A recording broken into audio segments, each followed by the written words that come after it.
Welcome to this episode of What's Up Weekly, where we bring you the latest news in 10 minutes or less. I'm Margo. And I'm Brittany Bradley. What's Up Weekly is here to keep you informed and let you know what's happening each week on campus and around the world.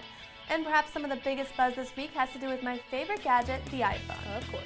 Apple's Colt can finally breathe because all the rumors about their press conference have finally been laid to rest.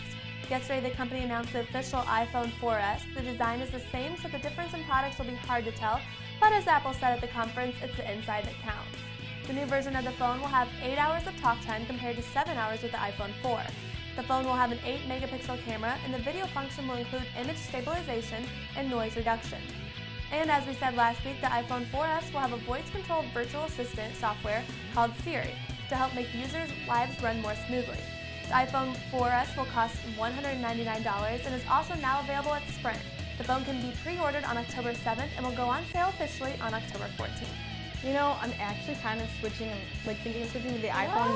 The GPS is so much better. I get lost all the time. This is amazing though, because last year all of our fights were BlackBerry versus iPhone. So, we need to mark this in the books. If you get the iPhone, I don't know what I'll do. I might have a heart attack. Well, excited for you. I hope you don't, but I'll let you know ahead of time.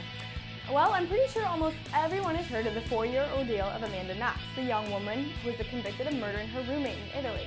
After an appeal of her case, Knox has been freed and has returned home to the United States. However, not all involved are happy to see her home. The prosecutor working on the case said he plans to appeal to Italy's highest criminal court within the required 90-day period. The Italian court will then have to rule whether any procedures have been violated in the previous trial. Should the court overturn their acquittal, prosecutors may request Knox's presence back in Italy to finish his sentence. However, Italy's government has the final say on whether or not to formalize this request and order Knox back. And did you hear about all the offers she's been getting for jail for her She's prison quite book? popular. And who do you think our first interview's going to go to? The Today Show? I'm going to put Barbara Walters. Really? I don't know. Not in The View, but actually. Yeah. Okay. I think it's going to be really interesting. I mean, obviously, it was a horrible situation, but everyone's talking about she's going to come out of this like a millionaire. Probably. Well, I know, this might get you a little bit excited for your Dancing with the Stars feel, but one of the contestants is not so happy with the Amanda Knox verdict, and that'd be Nancy Grace. As a former prosecutor, Nancy makes a living sharing her 2 cents on different high-profile cases around the world. Apparently, in this one, Nancy believes Knox's boyfriend murdered the roommate while Knox watched and egged him on. Nancy claims she has more info than others, thinking that most people want to see the good in other people, but she just looks at the facts. Nancy also stated that she is not trying to get an interview with Knox because she probably won't tell the truth anyway. Wow, she's so blunt. She's a little bold. You would think right now when she's in a competition where people have to get America's votes, that she would try to step back and kind of take it easy. Yeah, what matters more, her show or Dancing with the Stars? Yeah.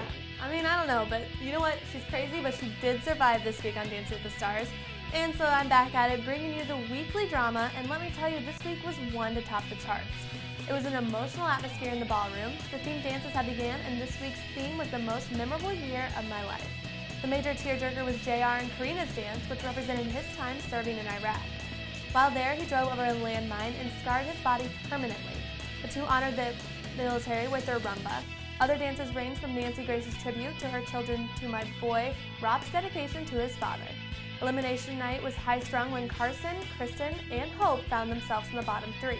Kristen ended up being sent home, which the judges made clear they didn't quite deserve, but nonetheless, I'm happy to have her and her annoying voice off my television screen. Bye-bye, Kristen. Yeah, I'm sure you had a big sigh of relief and tons of you happiness heard me. after that. I was screaming, I was so excited. But today she's been doing all these interviews and bad-mouthing it all, saying it's not really a dancing competition and she it's didn't about have having a fan story. base. Obviously, she doesn't have one. Exactly, get over it. You're not famous. Kristen, get over it. Move on. Anyways, I love reality TV, but that girl got on my nerves. Anyways, but you know who I do love, of course, in the reality world, is the Kardashians. They are my favorite reality TV family, and I just can never get enough of them.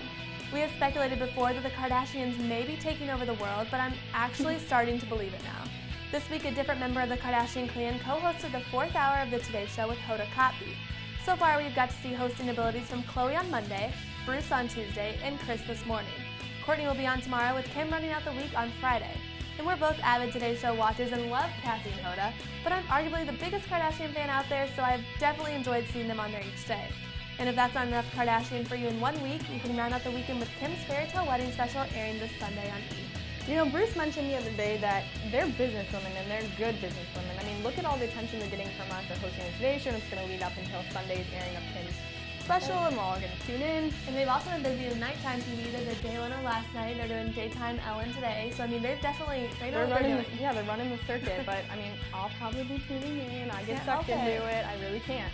And in more TV news, even though Chicago is home to Playboy founder Hugh Hefner, the fictionalized TV show won't be staying. NBC's series The Playboy Club has been pulled from the network's schedule after its third week of disappointing ratings. The show debuted with 5 million viewers but has had a consecutive downward slide. Some advertisers even pulled their ads by the second episode. The series has been filmed mainly in Chicago since mid-August and is actually the second Chicago-based series to be cut from a network's lineup in 2011, as it follows the departure of Fox's The Chicago Code. At the time of the news that cancellation was confirmed, the show was in the middle of filming its 6th episode. That's sad because wasn't Leah Knives husband on that show? Yeah, Eddie. You know what's worse for him is that Brandy's now a star. His ex-wife Brandy is now a star in Real Housewives of Beverly Hills. She's going to do quite well for herself. And he isn't. So I guess karma, gets the best of you sometimes. Yeah. But we're full of TV news today, and I've got more. Sesame Street is welcoming a new puppet to the neighborhood. According to PresHilton.com, the furry little town can add a leading lady to the lineup. Lily is a pink-faced Muppet whose story aims to teach children about poverty. The show's main goal has always been to educate kids, so with hunger issues rising, it only makes sense to teach children about the real-life issue. Lily will make her big debut on October 9th and will be accompanied with country star hottie Brad Paisley. I love Brad Paisley, and he and his wife are so cute together. She's on Father with the Bride. And she's also on According to Jim. I love her. They're so cute. And they actually have lasted in Hollywood, which is amazing. Yeah, which brings me to our next story. Do you know who just split up, hasn't lasted, whatever you want to say? I'm not for certain. Who is it? Well, just when I was getting used to the fact that Leah was so much older than Blake Lively, they split. And yes, 13 years is a bit too much. It freaks me out. Not surprised. After the two were first spotted together in France 5 months ago and continue to be seen in places like Italy, New York City, and Santa Barbara, they haven't been seen together in the last few weeks, causing a bit of speculation. Reps for both of the stars confirmed to Us Weekly that they were in fact broken up, but that it was a friendly split. You know what? Blake has been rumored since the breakup to be hanging out with Ryan Reynolds, which is obviously my husband, so you can tell why there would be some issues with us. So I'm actually going to have to step away from Blake and take some time off of her and Gossip Girl, because I can't support someone who's cheating with her husband, obviously. Yeah, ooh, I'm sorry about that. Yeah, it's been tough. Well, we have to say bye-bye to that couple. We also have to say goodbye to another familiar sight. If you're a true football fan like me, you may have noticed a change in the Monday Night Football normal routine. ESPN's game opener used to feature country star Hank Williams. He was famous for his anthem, "Are You Ready for Some Football?" But it seems his outspoken comments got the best of him. In an interview the singer did with Fox and Friends, he compared the president's recent golf outing with Republican House Speaker to Hitler playing golf with Israel's prime minister. He tried to explain by saying the thought of the leaders high-fiving on the golf course while so many people struggled to get by made him angry. Hank has since then apologized, saying he has always been passionate about politics and sports, and this time it got the best and worst of him. Yeah, I heard some of the sound bites from the interview. It was kind of funny, but of course you have to be respectful, especially if you want to stay on TV. Yeah, and nowadays you get in trouble with everything, so it's better just to strictly stay to the answer. Yeah, let's mind our P's and Q's, you know. Well, to wrap it up this week, I don't know anyone who enjoys getting to the airport hours before a flight just to make sure they make it through those awful security lines. However, some frequent flyers may be getting a bit of a fast pass. The TSA launched a new program Tuesday that allows passengers who opt in to giving the TSA more information for pre-screening to be directed to an expedited lane. The idea of these lanes is to place low-risk travelers in them so lesser-known or higher-risk passengers can be focused on. John Pistol, an administrator for the TSA, believes the new system has great potential to strengthen security efforts and enhance the travel experience. The new system is being tested in Atlanta, Dallas, Detroit, and Miami, and will move to airports across the country if it seems successful. And that could definitely save us some time. I think that's awesome. I know, I hope it's successful so it can be rolled out to like Indy and Chicago and places that we'll go to. Exactly. Well, thanks for watching this week's episode of What's Up Weekly. Be sure to follow us on Twitter at What's Up Weekly IU. Have a great week.